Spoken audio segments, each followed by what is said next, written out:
શ્રી ગોવર્ધનલાલજી મહારાજ શ્રી વેરાવળવાળા વચનામૃતમાં આજ્ઞા કરે છે કે બધાને તરત જ ભક્ત ન માની લેવા, ભક્તનું પરીક્ષણ કરવું કે ભક્ત છે કે નહીં.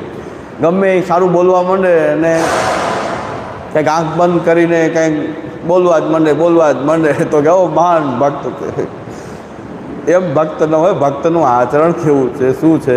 દુષણ વિજ્ઞાન નિરૂપણ, જલભેદ, આ બધા ગ્રંથો દ્વારા ભક્તને ચેક કરીને દરેકને ભક્ત માની લેવું નહીં. એમનું જીવન એવું ભગવત પરાયણ હોય, સેવા કથામય જીવન હોય. અને ભક્તની લાક્ષણિકતા એ છે કે હંમેશા ભગવાનના ગુણોનું ગાન કરે છે.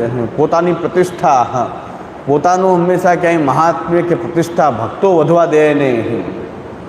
ભક્તોને ગમે પણ નહીં.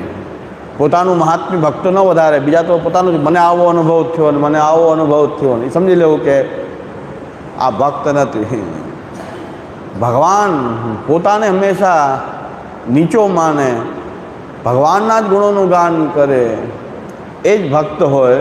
શ્રી ગોવર્ધનલાલજી મહારાજ શ્રી એમ આજ્ઞા કરે છે કે ભક્ત માનવામાં બહુ વિચાર કરવો. આજના સમયમાં શ્રી મહાપ્રભુજીના ગ્રંથો અને 8452 ભગવદીઓ જે છે એમનો જ સંગ કરવો અને શ્રી મહાપ્રભુજીના અને આપણા ગ્રંથોનો એ સંગ કરવો, એ જ ભક્ત સંગ છે.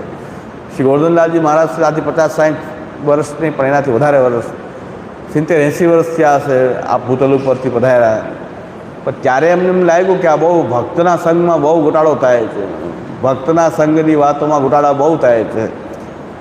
એટલે આપશ્રી એવું કે આજ્ઞા કરી છે કે ભક્ત માનવા નહીં, એની બદલે શ્રી મહાપ્રભુજીના ગ્રંથો અને 8452 ભગવદીઓ જે છે એમનો સંગ કરવો, એ આપણી માટે ભક્ત સંગ છે. શ્રી મહાપ્રભુજીનો સંગ એ સૌથી મોટા ભક્ત શ્રી મહાપ્રભુજી, આપણે એમનો સંગ કરીએ.